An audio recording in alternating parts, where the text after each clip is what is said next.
Welcome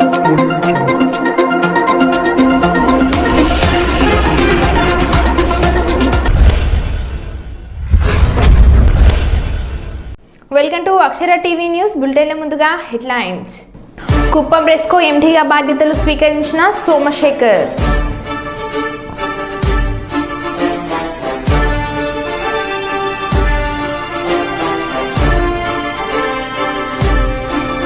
ration బియ్యం అక్రమ రవాణాని అరికట్టండి, జనసేన నాయకులు.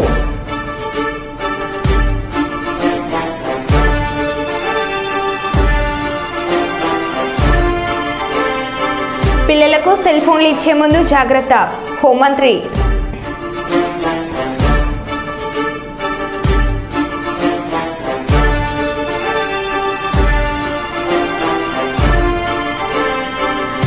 సంజయ్ కుమార్ క్యాంప్ కార్యాలయాన్ని ముట్టడించిన అంగన్వాడీ ఉద్యోగులు.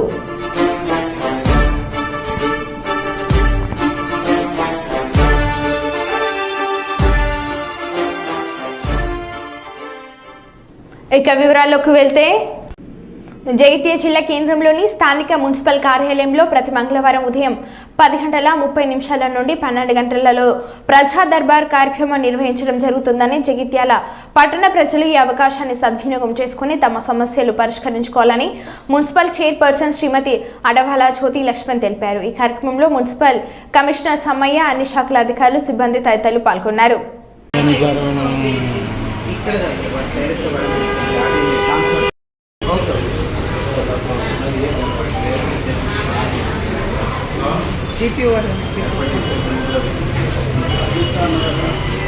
ఎంత స్ట్రీట్ ఏమంటే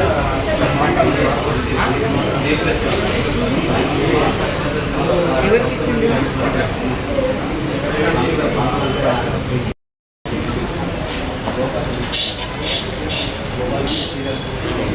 మా మూల పక్కది 4000 లేదా 20 ఏందట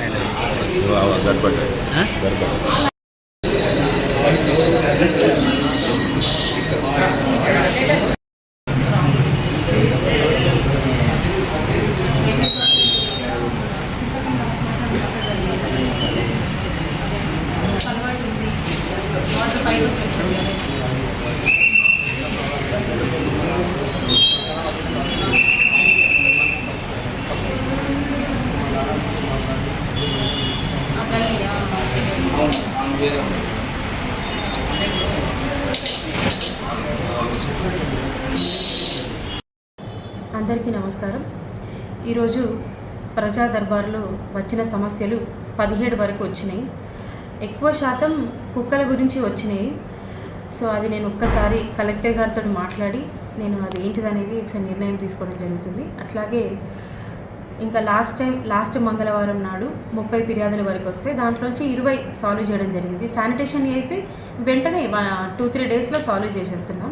ఇంకా ఇంజనీరింగ్ డిపార్ట్మెంట్కి సంబంధించిన ఏ ప్రాబ్లమ్స్ వచ్చినా కూడా అవి రోడ్స్ కానీ డ్రైనేజెస్ కానీ అవి ఒకసారి టెండర్ పెట్టేసుకొని కౌన్సిల్ తీర్మానం చేసేసుకొని అప్పుడు మనం ప్రొసీడ్ అవ్వచ్చు. దానికి కొంచెం టైం పడుతుంది. తర్వాత ఇంకా ఎలాంటి సమస్యలు ఉంటాయి మనకి జగిత్యాల్లో ఇప్పుడు వచ్చే ఈ వర్షాకాలంలో అన్నీ మనం పారిశుద్ధ సమస్యలు ఎక్కువ ఉంటాయి కాబట్టి దోమల నివారణ, ఈ ఈగలు ఇవన్నీ వాలకుండా మన చుట్టూ పరిసర ప్రాంత మన పరిసర స్థలాలు ఉంటాయో ఇవన్నిటి మనం కొంచెం నీట్గా ఉంచుకొని మన ఇల్లు ఎంత బాగుంటుందో అట్లనే మన చుట్టుపక్కల అంతా కొంచెం ఖాళీ ప్లేసులు కానీ అన్ని నీట్గా ఉంచుకుంటే మనకు కొంచెం పరిశుభ్రంగా ఉండి మనకు జ్వరాలు, విష జ్వరాలు, రోగాలు రాకుండా ఉంటాయి. పిల్లలకు వాంతులు కాకుండా ఉంటాయి. సో దానివల్ల పిల్లలకు వాంతులు కూడా అవుతున్నాయి కాబట్టి కొంచెం పరిశుభ్రంగా ఉంచుకోండి, అది మీకే మంచిది కాబట్టి. అండ్ దోమలకు అండ్ ఈ ఈగలకి కొంచెం ఫాగింగ్ అండ్ స్ప్రేయింగ్ చేయించడం జరుగుతుంది. ఇప్పుడు స్పెషల్ డ్రైవ్ కింద అది కూడా స్టార్ట్ చేయించినాం. ఈ రోజు నుంచి స్టార్ట్ అవుతుంది. అది కూడా ప్రతి ఒక్కరూ అనుకొని మన ఇల్లుని ఎట్లా మనం పరిశుభ్రంగా ఉంచుకుంటామో మన చుట్టుపక్కల కూడా అందరూ పరిశుభ్రంగా ఉంచుకుంటే మనకి ఎలాంటి రోగాలు రాకుండా ఎలాంటి విష జ్వరాలు రాకుండా బాగుంటుంది. నారా లోకేష్ మాట్లాడుతూ, విజయసాయిరెడ్డి మీపై వచ్చిన ఆరోపణలపై వివరణ ఇచ్చేందుకు పెట్టిన ప్రెస్ మీట్లో మీరు వాడిన భాష తీవ్ర అభ్యంతరకరం. మీడియా ప్రతినిధులను అసభ్య పదజాలంతో మీరు దూషించడాన్ని తీవ్రంగా ఖండిస్తున్నాను. పెద్దల సభ ప్రతినిధిగా ఉన్న మీకు నేను మంచి మర్యాదల గురించి చెప్పాల్సిన పని లేదు. మీకు అధికారం పోయినా అహంకారం మాత్రం ఇంకా తగ్గలేదు. 5 ఏళ్ల వైసీపీ పాలనలో మీ భాష, ప్రవర్తన, అవినీతి, అరాచకం చూసి ప్రజలు చీకొట్టినా ఇంకా మీకు బుద్ధి రాలేదా అని నారా లోకేష్ అన్నారు. ఈ మారెళ్ల వంశీ అనేటటువంటి వాడు, ఆంధ్రజ్యోతి వెంకటకృష్ణ, టీవీ5 సాంబడు, వాళ్ళ పుట్టుక మీదనే నాకు అనుమానం ఉంది. నేను ఈరోజు చెప్తా ఉన్నా పత్రికాముఖంగా, ఒరేయ్ మీ పుట్టుక మీదనే నాకు అనుమానాలు ఉన్నాయిరా. ఆరోపణలు చేయడం కాదు, బ్లాక్మెయిల్ చేయడం కాదు, డబ్బులు సంపాదించడం కాదు, మనిషి పుట్టిన తర్వాత సమాజానికి సేవ చేయడం రా ముఖ్యం. మీలాగా డబ్బు సంపాదించుకొని మీ యొక్క స్వలాభం కోసం మీరు ఆనందాన్ని పొందడం కాదురా. నేను ఒక్కటే అడుగుతా ఉన్నా, ఇదేనంటరా మీ జర్నలిస్టిక్ విలువలు? ఇదేనా మీ జర్నలిస్టిక్ విలువలు? హన్మకొండ కలెక్టరేట్లో జరుగుతున్న సమావేశంలో రైతు భరోసా విధి విధానాలపై తమ అభిప్రాయాలను తెలుపుతున్న ఉమ్మడి వరంగల్ జిల్లా రైతులు మరియు రెవెన్యూ శాఖ మార్చులు శ్రీ పొంగులేటి శ్రీనివాసరెడ్డి గారికి, అట్లాగే మన గౌరవ మంత్రివర్యులు అటవీ శాఖ, cooperative apex bank chairman Ravinder Rao గారికి, ఇంకా ఇతర ప్రజాప్రతినిధులందరికీ, జిల్లా కలెక్టర్లందరికీ, వ్యవసాయ శాఖకు సంబంధించిన రైతు సంఘం నాయకులకి,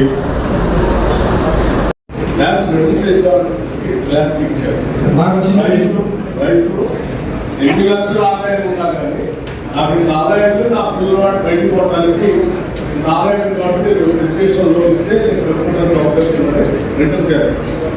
అటువంటి వాళ్ళకి థ్యాంక్ యూ సార్. ఫ్యామిలీలో భార్య భర్తలు ఉన్నా కూడా క్లియర్ సార్, క్లియర్ 5 నుండి 10 ఎకరాలు తప్పకుండా వైఫ్ అండ్ హస్బెండ్ పేరు మీద ఎప్పుడున్నా కూడా కుటుంబానికి 10 ఎకరాలు వర్తించేటట్టుగా అవకాశం కలిగించాలని నేను హృదయపూర్వకంగా కోరుతూ ఉన్నాను సార్.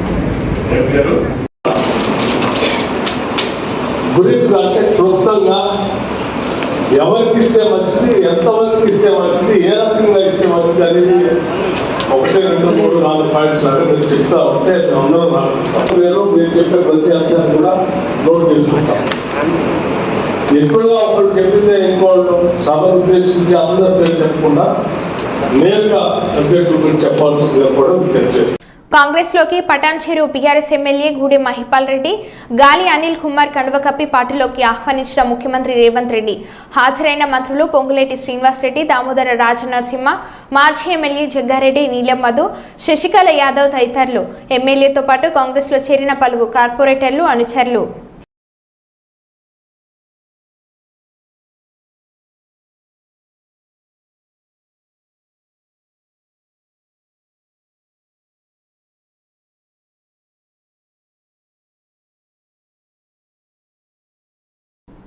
జోగులాంబ గద్వాల జిల్లా ఐజా, వడ్డెపల్లి, రాజోలి, ఇటిక్యాల, మనోబ్బడ్ మండలాల్లో ఓ మోస్తారు వర్షం పడుతుంది.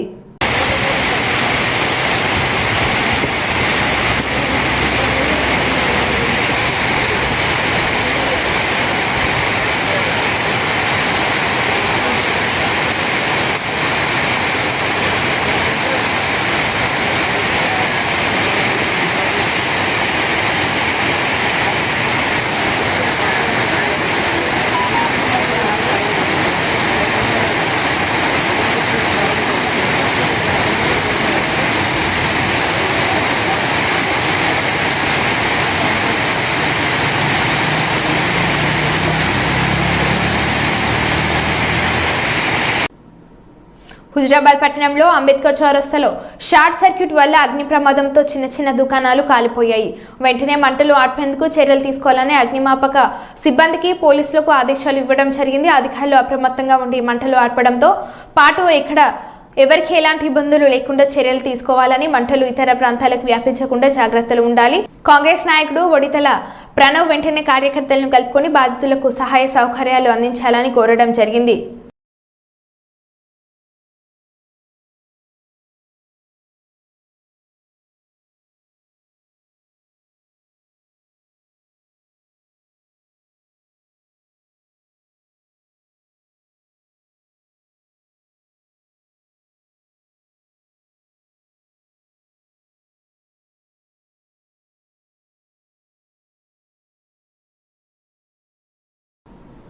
కరీంనగర్ ఎమ్మెల్సీ తాటిపత్రి జీవన్ రెడ్డి జగిత్యాలలోని తన నివాసంలో మీడియా సమావేశం నిర్వహించారు. ఈ కార్యక్రమానికి జగిత్యాల బల్దియా చైర్పర్సన్ శ్రీమతి అడావుల జ్యోతి లక్ష్మణ్, కాంగ్రెస్ పట్టణ అధ్యక్షులు కొత్తపల్లి మోహన్ పలువురు పాల్గొన్నారు. ఏ ఉద్యమ పార్టీగా భావించి టీఆర్ఎస్ పార్టీకి 2 పర్యాయాల అవకాశం కల్పించింది. 2014, 2018. అంటే దశాబ్ద కాలం 2 పర్యాయాలు ప్రభుత్వం అవకాశం ప్రజల అవకాశం కల్పించినా కానీ సరే రాష్ట్రం అప్పుల ఊబిలోకి నెట్టబడటం ఒక అంశం అయితే, ప్రధానంగా ఏ నిరుద్యోగ యువత త్యాగాలతో తెలంగాణ రాష్ట్రం కార్యరూపం కావడం జరిగిందో, వాళ్ళ ఉద్యోగాల కల్పన పట్ల ఏదైతుందో పూర్తిగా నిర్లక్ష్యం చేయడంతో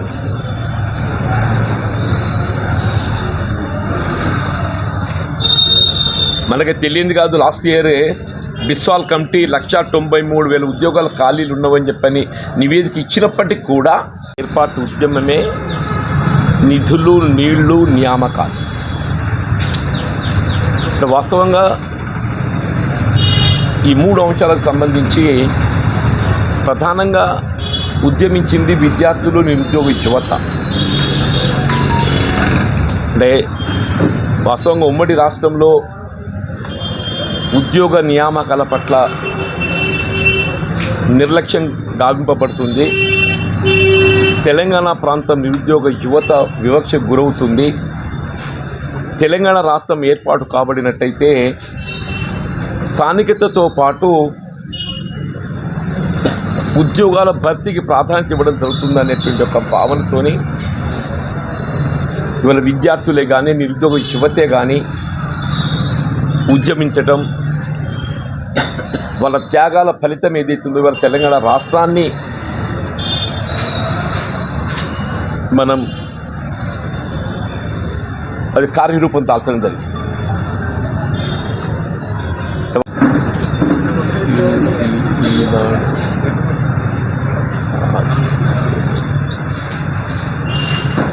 సాక్షి మళ్ళా లోపల ఉన్నవి నువ్వు రాసుకోవా?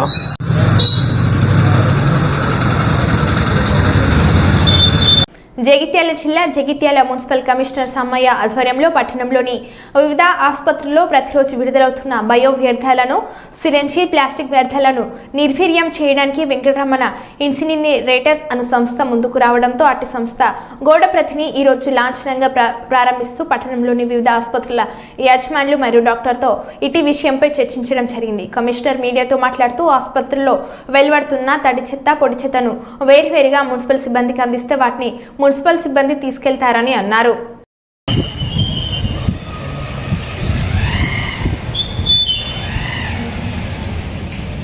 అనేటువంటి వేస్టేజ్ హాస్పిటల్ ఏదైతే సూదులు, గ్లూకోజ్ బాటిల్స్ ఏవైతే ఉన్నాయో వాటి అన్నింటినీ కూడా బయోమెడికల్ వేస్టేజ్ కలెక్ట్ చేసేటువంటి వెంకటరమణ ఇన్సులేటర్స్కి అప్పచెప్పినట్టయితే వాళ్ళు ఏం చేస్తారంటే దాన్ని రీసైక్లింగ్ చేస్తారు, దానికి ఇబ్బంది కాకుండా ఉంటుంది. ఒకవేళ మున్సిపాలిటీ వాళ్ళకి ఇవ్వడం వల్ల మున్సిపాలిటీ వాళ్ళకి దాన్ని ఏ విధంగా సెగ్రిగేషన్ చేయడం అనేటువంటిది లేదు. మన మున్సిపాలిటీ పరిధిలో దానికి సంబంధించినటువంటి ఎలాంటి పరికరాలు గట్రా లేవు. అవి మా మున్సిపాలిటీ అది శానిటేషన్ సిబ్బందికి ఇవ్వడం వల్ల ఏమవుతుందంటే సూదులు అవి పుచ్చుకొని చాలా ఇన్స్పెక్షన్ అవుతుంది. మళ్ళీ మనకి ఇక్కడ మా డంపింగ్ యార్డ్లో వేయడం వల్ల అది పర్యావరణానికి కూడా కాలబెడుతున్నారు. దాని పర్యావరణానికి కూడా చాలా హానికరంగా ఉంటుంది. కాబట్టి ప్రతి హాస్పిటల్ సిబ్బంది మరియు ప్రతి హాస్పిటల్ ఓనర్కి మేము ప్రతి హాస్పిటల్ తిరుక్కుంటూ వాళ్ళకి విజ్ఞప్తి చేస్తున్నది ఏంటంటే, ఏదైతే ఈ బయోమెడికల్ వేస్టేజ్ హాస్పిటళ్ళల్లో అవుతుందో దాన్ని మీరు సెగ్రిగేషన్ చేసి పక్కకు పెట్టినట్టయితే వాళ్ళు వెంకటరమణ వాళ్ళ ఏజెన్సీ వాళ్ళు వచ్చి తీసుకుని వెళ్తారు. మిగిలిన జనరల్ వేస్టేజ్ ఏదైతే ఉంటే మా మున్సిపాలిటీకి ఇచ్చినట్టయితే దాన్ని కూడా సెపరేట్ చేసి తడి చెత్త, పొడి చెత్త సెపరేట్ చేసి ఇచ్చినట్టయితే ఎక్కడ కూడా పర్యావరణానికి కానీ దేనికి కూడా హాని కలగకుండా ఉంటుంది. అదే మన డంపింగ్ యార్డ్ను కూడా సక్రమంగా నిర్వహించుకోవడానికి ఆస్కారం ఉంటుంది. కాబట్టి ఇక్కడ జగిత్యాలలో ఉన్నటువంటి ప్రతి హాస్పిటల్ వాళ్ళ యాజమాన్యానికి మేము విజ్ఞప్తి చేస్తున్నాము. ఇది వెళ్తూ ప్రతి హాస్పిటల్లో వెళ్తూ వాళ్ళకి కొంత అవేర్నెస్ తీసుకురావడానికి ప్రయత్నం చేస్తున్నాం. కాబట్టి వీళ్ళందరూ కూడా తప్పకుండా మాకు ఏదైతే బయోమెడికల్ వేస్టేజ్ ఉందో అది బయోమెడికల్ వేస్టేజ్ వాళ్ళ ఏజెన్సీకే ఇవ్వండి. రిమైనింగ్ జనరల్గా మీ హాస్పిటళ్ళల్లో ఉన్నటువంటి జనరల్ వేస్టేజ్ ఏదైతే ఉందో దాన్ని తడి చెత్త పొడి చెత్త వేరు చేసి మాకు అందించినట్టయితే హాస్పిటల్ పరిశుభ్రంగా ఉండటమే కాకుండా ఈ యొక్క జగిత్యాల పట్టణం కూడా పరిశుభ్రానికి మీరు సహకరించినట్టు అవుతారని మీ అందరికీ నేను విజ్ఞప్తి చేస్తున్నాను. ఆడపిల్లలపై అత్యాచారం చేయాలనే ఆలోచన వచ్చిందంటే భయపడేలాగా శిక్షలు అమలు చేసేందుకు చట్టాలు రూపొందిస్తామని హోంమంత్రి అనిత అన్నారు. గంజాయి కల్తీ మద్యానికి బానిసలై వావి వరుసలు మర్చిపోతున్నారు. ఫోన్ను సైట్లు కూడా మైనర్లను చెడుదోవ పట్టిస్తున్నాయి. పిల్లలకు ఫోన్లు ఇచ్చే ముందు తల్లిదండ్రులు జాగ్రత్త పడాలి. స్కూళ్లలో విద్యార్థులు వాటిపై అవగాహన కల్పించాలి అని మంత్రి సూచించారు. సిచ్యువేషన్స్ ఎలా ఉంటాయి ఇవి మెయిన్ ఒకసారి మనం ఆలోచించుకోవాల్సిన అవసరం కూడా ఉంది. ఎందుకంటే ఈ మధ్యకాలంలో మీరు జరుగుతున్న మొన్న ముచ్చుమర్రి ఇష్యూ మనకి అందరికీ తెలుసు. నంద్యాల జిల్లాలోని ముచ్చుమర్రిలోని ఒక చిన్న పాప 9 years బేబీ అమ్మాయి అత్యాచారానికి గురయ్యి అమ్మాయి హత్యకి గురయ్యింది. ఇప్పటికీ కూడా అంటే బాడీ కూడా ట్రేస్ అవుట్ అయ్యే పరిస్థితి కూడా కనిపించలేదు. సో ఇటువంటి సిచ్యువేషన్స్లోని మాట్లాడేటప్పుడు కూడా చాలా క్లియర్గా ఇటువంటి సంఘటనలు ఎందుకు జరుగుతున్నాయి. ఇది ఒక ఎత్తు అయితే నిన్ననే మనం చూసాం ఒక 6 నెలల పసికందు నిజంగా వాడిని రాక్షసుడు అనాలో వాడిని ఏమనాలో కూడా అర్థం కాని పరిస్థితి ఉంది. అటు ఒక చిన్నతాత వరుస అయిన వ్యక్తి ఆ అమ్మాయిని అబ్యూస్ చేయడం, 6 నెలల పసికందు మీద కూడా అత్యాచారానికి ఒడిగొట్టడం నిజంగా చూస్తూ ఉంటే కొన్ని సిచ్యువేషన్ అతని సిచ్యువేషన్ కూడా మేము అక్కడ ఎస్పీ గారిని కూడా నాకు తెలిసిన వెంటనే నేను ఎస్పీ గారితో మాట్లాడడం జరిగింది. ఎస్పీ గారు చెప్పడం కూడా ఏంటంటే కంప్లీట్గా తాగిన మైకంలో ఎంత తాగాడంటే ఈవెన్ పోలీస్ స్టేషన్కి తీసుకొచ్చిన తర్వాత కూడా అతనికి తెలివి రాలేదు. అప్పటికి కూడా అదే మైకంలో ఉన్నాడు. అలాంటి మైకంలో ఆ పిల్లని చిన్న పసికొందిని అత్యాచారం చేసిన సంఘటన కానీ ఇవన్నీ చూస్తూ ఉంటే చంద్రబాబు నాయుడు గారు నిజంగా స్టార్టింగ్ ఇవే టాపిక్స్ చెప్పుకున్నారు. మేము కూర్చున్న తర్వాత అసలు ఎందుకు ఈ పరిస్థితులు వస్తున్నాయి, ఎందుకు ఇటువంటి సిచ్యువేషన్స్ ఎందుకు మనం ఎదుర్కోవాల్సిన అవసరం వచ్చింది, ఎందుకు లిక్కర్ మీద గాంజా మీద డ్రగ్స్ మీద మనం ఎట్టి పరిస్థితులు ఉక్కుపాదం మోపాలి. ఈ గంజాయి మత్తులోని కానీ డ్రగ్స్ మత్తులోని కానీ ఈ మద్యం మత్తులోని కానీ వీళ్ళు చేసిన అరాచకాలు చూస్తూ ఉంటే ఎక్కడో ఒకటి వీళ్ళకి ఫుడ్ స్టాప్ పడాలి అనే ఉద్దేశంతో ఎస్పెషల్లీ ఈ 2 కేసుల విషయంలో మనకి విజయనగరం జిల్లాలోని రామభద్రాపురం మండలం జీడికి వలసలోని జరిగిన 5 నెలల పసికందు మీద జరిగిన అత్యాచారం కానీ ఇప్పుడు ఈ మచ్చుమరిలోని అమ్మాయి హత్య విషయంలోని కానీ చాలా సీరియస్గా స్పందించి గౌరవ ముఖ్యమంత్రి గారు ఈ 2 ఇష్యూస్కి కూడా ఒక స్పెషల్ కోర్టును కూడా ఇమీడియట్గా ఏర్పాటు చేసి ఆ స్పెషల్ కోర్టు ద్వారా అతి తొందరగా నిందితులు ఎవరైతే ఉన్నారో వాళ్ళకి శిక్ష పడే విధంగా చేయడానికి ఆదేశాలు కూడా జారీ చేయడం జరిగింది. జయశంకర్ భూపాల్పల్లి జిల్లా పోలీస్ కార్యాలయంలో ఏర్పాటు చేసిన పత్రికా సమావేశంలో జిల్లా ఎస్పీ కిరణ్ ఖరే ఐపీఎస్ మాట్లాడుతూ శనివారం ఉదయం 7 గంటలకు గంజాయి రవాణా గురించి నమ్మదైన సమాచారం మేరకు ఎస్పీ కిరణ్ ఖరే ఆదేశాలతో గన్పూర్ ఎస్ఐ సాంబమూర్తి తన సిబ్బందితో కలిసి గాంధీనగర్ క్రాస్ రోడ్ వద్దకు వెళ్లి వాహనాలు తనిఖీలు చేస్తుండగా 2 వ్యక్తులు అనుమానాస్పద స్థితిలో కనపడగా వారిని కస్టడీలోకి తీసుకుని విచారించగా వారి వద్ద ఒక బ్యాగ్ ఉండగా అందులో దాదాపు 1/2 కిలో గంజాయి కనిపించగా వెంటనే వారిని అదుపులోకి తీసుకుని విచారణ చేయగా తదుపరి వారు నివాసం ఉంటున్న అద్దె గది అయిన గాంధీనగర్ క్రాస్కు వెళ్లి తనిఖీలు చేపట్టగా అట్టి గదిలో వీరు దాచిపెట్టిన మరో 5.5 కేజీల గంజాయి మరియు మరో నిందితుని అదుపులోకి తీసుకోవడం జరిగింది. దాంట్లో ఇప్పుడు ఈరోజు ఒక మేజర్ సక్సెస్ మాకు వచ్చింది. దాంట్లో ఈరోజు ఉదయంలో morning 6 o'clock Gandhinagar X road దగ్గర గన్పూర్ పిఎస్ లిమిట్లో ఒక ఇన్ఫర్మేషన్ మాకు వచ్చిన తర్వాత మేము రెండు పర్సన్స్కి అక్కడ పెట్టుకోవడం జరిగింది. దాంట్లో వాళ్ళ దగ్గర టోటల్ 500 grams గాంజా దొరికింది. అది ఫర్దర్ ఇంట్రోగేషన్ చేసిన తర్వాత కొంచెం ముందు మాకు ఇంకా ఒక లీడ్ ఇవ్వడం జరిగింది. దాంట్లో మేము ఒక ఇల్లు సెర్చ్ చేసాం. ఆ ఇల్లులో కూడా ఇంకా 5.5 kg గాంజా మాకు దొరికింది. సో ఈ ఓవరాల్ ప్రొసీజర్లో టోటల్ 3 persons మాకు వీ హ్యావ్ అప్రెంటెడ్ టోటల్ 3 persons. ఆ పేరు ఉంది గణేష్ ఠాకూర్, సన్ ఆఫ్ నర్సయ్య, మింటూ కుమార్, తర్వాత చందన్ పాస్వాన్. ఈ 3 personsకి మేము అప్రెంట్ చేశారు. ఈ అందరూ ఉత్తరప్రదేశ్ నుంచి ఉన్నారు. ఇక్కడ లోకల్ రైస్ మిల్లో అది లేబర్ వర్క్గా పనిచేస్తున్నారు. సో లాస్ట్ జనవరి నుంచి ఇక్కడ ఉన్నారు. లాస్ట్ 6 months నుంచి ఈ యాక్టివిటీస్లో అది పార్టిసిపేట్ చేయడం జరిగింది. తర్వాత ఇంకా ఒక పెడ్లర్ ఉన్నారు, సప్లయర్స్, అది పేరు ప్రదీప్, రెసిడెన్స్ ఆఫ్ ఉత్తరప్రదేశ్. అతను కూడా ఇప్పుడు ఎక్స్కౌంటింగ్లో ఉన్నారు. మేము ఒక టీం ఆల్రెడీ మేము ఈపీకి పంపడం జరిగింది. సో ఈ మొత్తం టీంలో ఇది మంచిగా ఒక 6 kg టోటల్ గాంజా మాకు దొరికింది. ఇది one of the highest ganja recovery ఉంది ఇప్పటి వరకు మా భూపాలపల్లి డిస్ట్రిక్ట్లో. సో ఇప్పుడు మేము ఆల్రెడీ ఇంట్రోగేషన్ కూడా నడుస్తుంది. దాంట్లో ఎవరెవరు గాంజా కన్స్యూమర్స్ ఉన్నారు అది కూడా మాకు ఇంకా కొత్త ఐడెంటిఫికేషన్ మాకు జరుగుతుంది. లాస్ట్ 7 days నుంచి ఒక స్పెషల్ డ్రైవ్లో మేము గాంజా కన్స్యూమర్స్కి కూడా ఐడెంటిఫై చేసాం. సో దాంట్లో అరౌండ్ 200 personsకి కూడా కౌన్సిలింగ్ చేయడం జరిగింది. వారు సంబంధి ఇంట్రోగేషన్ రిపోర్ట్స్ కూడా మేము ఫామ్ చేసాం. సో ఒక ఇది special drive for making ganja free Bhupalpally అది మేము చేస్తున్నాము. ఈ మంచి వర్క్లో ఈ గుడ్ వర్క్ ఈ మొత్తం డిఎస్పీ భూపాలపల్లి సంపత్రావు ఆధ్వర్యంలో చేయడం జరిగింది. దాంట్లో సిఐ చిటియాల్, మల్లేష్, ఎస్ఐ గన్పూర్, సాంబామూర్తి, తర్వాత మా గన్పూర్ పోలీస్ స్టేషన్ నుంచి constables Netaji and Srinivas participate చేయడం జరిగింది. సో నేను అందరికీ ఆహ్వానం చేస్తాం, మీ దగ్గర ఏదైనా గాంజా గురించి ఇన్ఫర్మేషన్ ఉంటే ఖచ్చితంగా పోలీస్కి ఇన్ఫర్మేషన్ ఇవ్వండి, కన్సర్న్ ఎస్హెచ్కి ఇవ్వండి. ఈ భూపాలపల్లికి మేము గాంజా ఫ్రీ భూపాలపల్లి చేయాలి, అది మేము ట్రైలో పార్టిసిపేట్ చేయాలి. పానీయ మండలం గోరుకల్లు గ్రామంలో మొహరం పండుగ సందర్భంగా పెద్దస్వామి దర్గా స్వామిని ప్రత్యేక పూజలతో దర్శించుకుని వృషభ రాజుల బల ప్రదర్శన పోటీలను ప్రారంభించిన పానీయం ఎమ్మెల్యే శ్రీమతి గౌడ్చేర్తారెడ్డి.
వెంకటరెడ్డి గారు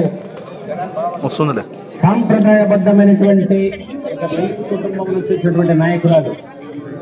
నందికొట్కూరు పక్కన కొనిదేల అక్కడి, పుట్టిగల్లు కొనిదేల, మెట్టినిల్లు బ్రాహ్మణ కొట్కూరు అతిరథ మహారథులైనటువంటి నియోజకవర్గాలలో 3 సార్లు శాసనసభ్యుగా ఎన్నిక కావడం.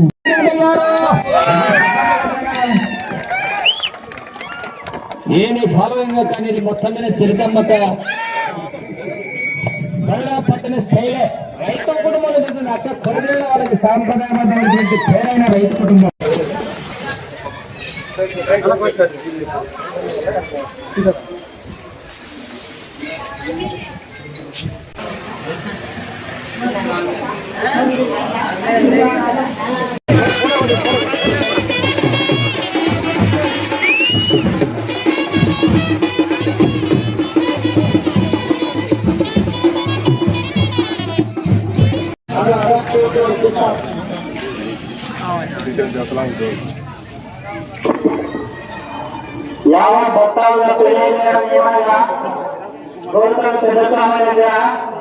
టిఫిన్ ఏర్పాటు చేయడం జరిగింది. కావున భక్తాలు అందరూ వచ్చి టిఫిన్ చేసుకుంటారు. ధర్మపురి మండలం అరపల్లి గ్రామంలో జైన సొసైటీ ఆధ్వర్యంలో నూతనంగా ఏర్పాటు చేసిన ప్రాథమిక వ్యవసాయ సహకార సంఘం జైన అరపల్లి ఎరువుల గోదాంలోను ప్రభుత్వ విప్ ధర్మపురి ఎమ్మెల్యే అడ్లూరి లక్ష్మణ్ కుమార్ ప్రారంభించారు.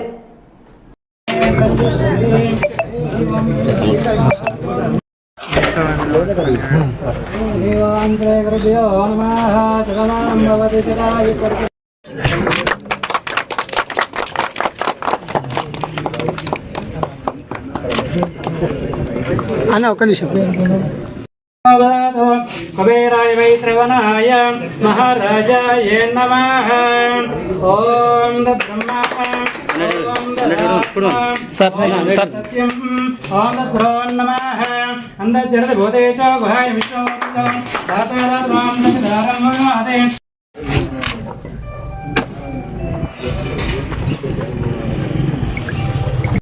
పెన్నులు సార్ పేరు ఉంటుంది బాల్ పెన్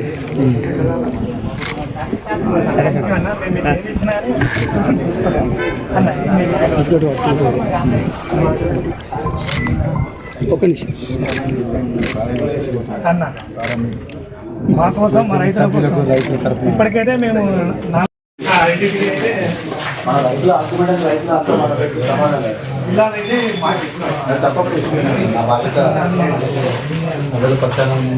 రైతులకు మంచి కష్టం ఇబ్బంది జరుగుతుంది.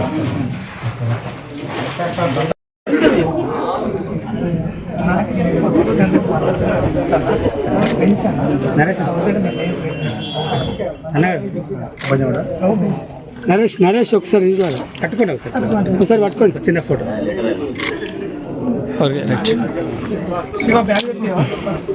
ప్రతి మంగళవారం అప్పుల వారం. మంగళవారంకి మళ్ళీ 2000 కోట్లు అప్పు. జూన్ 25వ నాటికి 2000 కోట్లు, జూన్ 2వ తారీఖు నాటికి 5000 కోట్లు, జూలై 16వ తేదీ నాటికి 2000 కోట్లు. 9000 కోట్లు చంద్రబాబు తెచ్చిన అప్పు 35 రోజులలో రోజుకి 257 కోట్లు, గంటకి 10 కోట్లు 70 లక్షలు. ఇది కదా నిజమైన సంపద సృష్టించడం. ఇదే కదా పూటు రీచ్ చేయడం అంటే. చంద్రబాబు గారు చెప్పే తప్పుడు హామీలు అమరావతి గ్రాఫిక్స్ లాగా ఉంటాయి. 2014-19 వరకు మనకి ఏ విధంగా అమరావతి గ్రాఫిక్స్ చూపించారు, అదేవిధంగా 2024-2029లో కూడా అదే విధంగా గ్రాఫిక్స్ కళ్ళకు కట్టినట్లు చూపిస్తారని చంద్రబాబు గారి మీద పూర్తి నమ్మకం, విశ్వాసం ఉంది అని వైఎస్ఆర్ కాంగ్రెస్ పార్టీ పోతున మహేష్ అన్నారు. 2000 కోట్లు ఒక మంగళవారం, రేపు మంగళవారం చూస్తే 2000 కోట్లు, మొత్తం 9000 కోట్లు అప్పులు. గడిచిన 40-45 రోజులు ఈ ప్రభుత్వంలో ఆంధ్రప్రదేశ్ రాష్ట్రానికి అప్పు ఎంత? 9000 కోట్లు. అయ్యా చంద్రబాబు గారు, ఇదేనా అభివృద్ధి అంటే?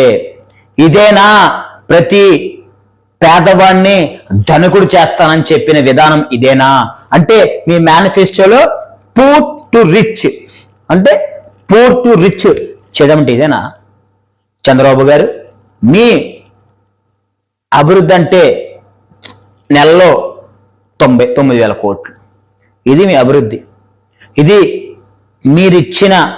మీరిచ్చే ఇసుక, ఉచిత ఇసుకలాగా, మీరిచ్చే తప్పుడు మేనిఫెస్టో తప్పుడు హామీలాగా అభివృద్ధి కూడా గ్రాఫిక్స్లో ఉంటుంది. అమరావతి కూడా 2014 నుంచి 19 వరకు ఎలా గ్రాఫిక్స్లో చూపించారో మళ్ళీ 2024 నుంచి 29 వరకు అదే గ్రాఫిక్స్లో మీరు కళ్ళకు కట్టినట్టు చూపిస్తారని మాకు పూర్తి విశ్వాసం, నమ్మకం మీ మీద ఉన్నాయి చంద్రబాబు గారు అని మిమ్మల్ని మేము అడుగుతాము. పూర్తి మరో బులెటిన్లో మళ్ళీ కలుద్దాం. Stay tune.